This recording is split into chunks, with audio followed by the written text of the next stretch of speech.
One of the keys is remember where you came from.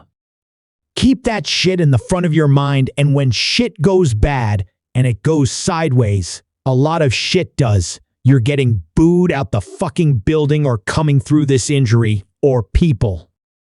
Are you writing you off? Are you guys gonna fucking make it? You know any of that shit?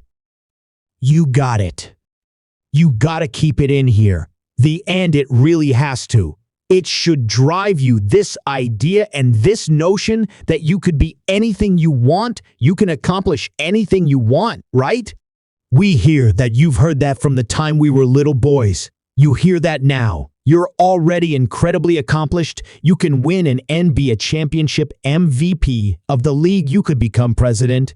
You could be an in. You could be a new gid, be in being, in UN. Entertainment, you could do Charles, and you do Shake. You lose that you could do whatever you want to do. You guys know that? The thing that has worked for me is to remember the hard times, and I'm sure you guys all have your processes. And again, I'm going to tell you what to work for me. So before a big movie comes out, before back in the days when I was wrestling with WWE, WrestleMania match, anything big that would happen, I would always take a moment and I just remind myself, all right, I was evicted when I was 14. We were kicked off the island. We couldn't live in Hawaii and no place to live. A lot of shit happened then when I moved to Nashville. I was arrested multiple times by the time I was 16 years old. I remember that if I were playing on this team, which might you know, my skills are what's that term, all the shit, so I never played. But before I lace up, before I get on court, before I playing these big games, before I go to the Staples Center where history says those are historic, will Hall Sahara at the Staples Center, I would remember that, and it allows me then to be present in the moment and understand. Holy shit. That's the stuff I have around me right now. This is this shit that I dreamed of when I was a kid. I am here. I played for University of Miami, played great teams. Warren Sapp, where Lewis, there were my teammates. They were ballin' Warren. Sapp was playing tight end that time. I was starting defensive tackle. They moved him over to D-line and he looked at me. He's like, yeah, I'm gonna take your spot. I said, you ain't taking my fucking spot. I'm gonna take your spot. We battled, and he took my spot. They can imagine how that fuck with me, cuz there goes my opportunity. He went and switched to defensive tackle, lit the world on fire. Well, what that did, it crushed me to crush my dreams. I had a piss poor senior year, 0 production. No NFL, no combine invite, nothing. Finally went to the CFL Calgary Stampeders, making $250 a week. Canadian. I had to send that shit home to my wife. At that time, I had no money, so I remember that I got cut from Canada. I had $7 in my pocket, and I always tell that story. So now my production company, $7, advertising agency, $7. Everything is $7. I always remember that what helps me is to keep the hard times in the front of my mind, because it allows me to go into these big moments that I've worked my ass off, and you guys have worked your ass off. It allows me to go into these big moments with a different perspective. What it also does for me, and again, this is what works for me. Like, I keep my back, excuse my language. My back is up against this motherfucker every day. It's against this fucking wall. Excuse my language, but it's a begins this motherfucker, because it's what I believe in, and when my back is against this motherfucker, then there's nowhere to go but that way. That's it. So I feel like this could be something, an ideology mindset that could help you, if you look at it that way. Because you made it already. We made it. We're successful boys, and we're lucky boys to be. We're at, you guys made it, everybody in the room. Nobody's gonna get evicted anymore. Anything you got, there's no more money problems, right? You got a lot of hands out now. I get a little bit. Can I get a little bit right that happens? But when you make it for me, I need this. I need this, so every day my back is up against this motherfucker, and this is how I operate now. Doesn't mean don't smile. There's me to laugh and joke right happy I'm happy. I'm a happy guy, but when it comes to business and when it comes to executing what's up against this, and I gotta go that way, and I don't give a fuck who's in front of me. They're not gonna stop me. I feel like for me it feels seamless because you prepared for so long, but it's just like you guys prepping for a game. That's the fun part. That's where it's like fuck is fun, and people are paying their hard-earned dollars to come see you. They're cheering. They're going bananas. They're booing the shit out of you or on the road. That's fun. That's what you live for. I mean, that's the juice right there. The prep is where the character's made, and I just don't mean the character I play. I mean the character in here. So for me, the prep is getting with the director, getting with the producers, getting with the writers, getting with the so in essence, it's like getting with all your coaches and your different position coaches and all the meetings that you have to have, right?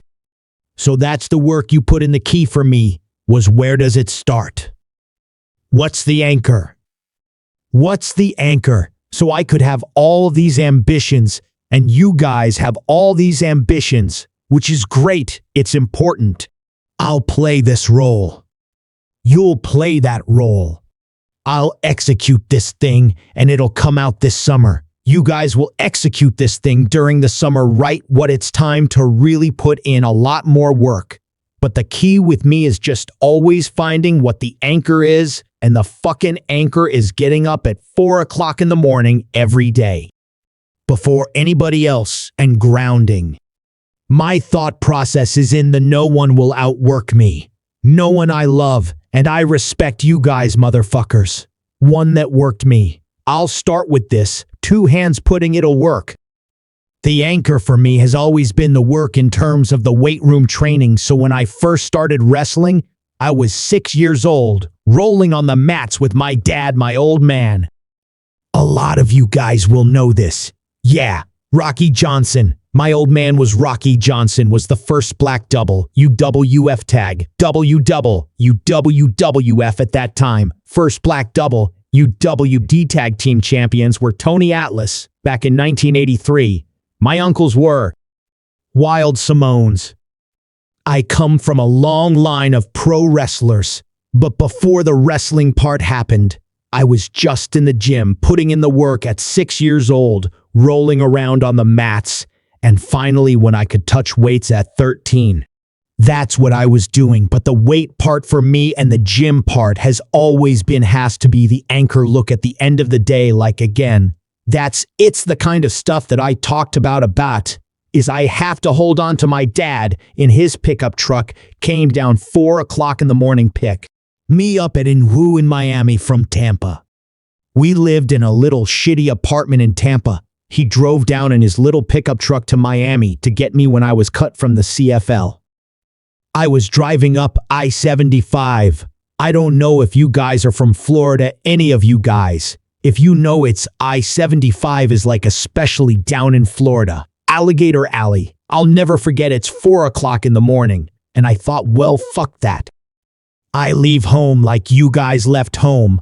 I'm ready to tackle the world, to get after it, achieve my dreams and goals. Fucking crushed by 22, 23 years old.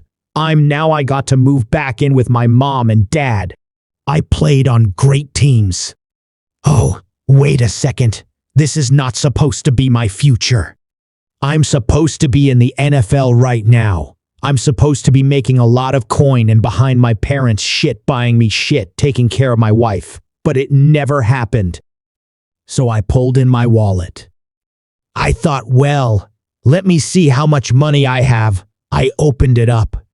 I had a 501 and change. I'm not fucking around, and I rounded up to $7. But I thought, God, ain't this a bitch?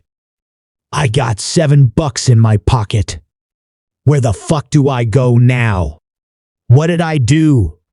I can't go back to see FL Kazir. You know, the point comes where you hear that voice big runs over like you're done, right? So I heard that voice, so as coach was saying, man, I hold on to that shit. I'm telling you, I keep my back as Perkins's motherfucker. We laugh, we joke, we have a good time. Press is always fun to do sometime. You gotta make it fun. That's another thing he had to do your best to make press fun who as you can, but my back is still up against this motherfucker. I do not forget it. What this also helps me do, and again, it works for me, is at some point you gotta be fucking tired of not being number one you have to be, and you gotta fucking plate angry. And I play angry now. I'm cool and calm with my approach, and when I step out on my field, which is a set, or like there's something, you're always gonna have haters and haters like, well, yeah, man, how many movies you're gonna make her? How much shit are you gonna do? Like you do a lot of shit? I say yes cause my zoo the goal, so I quietly retired 2 years later. I thought, what the fuck did I do in my career? Cause my movies were not doing well. I was written off. I was like around 2006, 2007. I was like, goddamn. I left. I pulled a Jim Brown. I left when I was on top, like number one in the wrestling business. And I left. It was a ballsy, gutsy, so I'm called it stupid move. But I had to commit, and I had to follow. It wasn't my God. And at that time, I'll share this with you guys, and Will Smith is my boy, and I sat down at that time with the agency I was with, and I said, what do you want to accomplish? I said, I want to accomplish the world. I want the world, Andy want. I want Will Smith's career. And I said, and I mean this respectfully because I know he's here at this age. See, with us, I want to do it bigger and better. And they looked at me like I had 3 fucking heads, and they were like, okay, but I still stayed focused, and I still had still put in the hard work with my 2 hands, and that's it.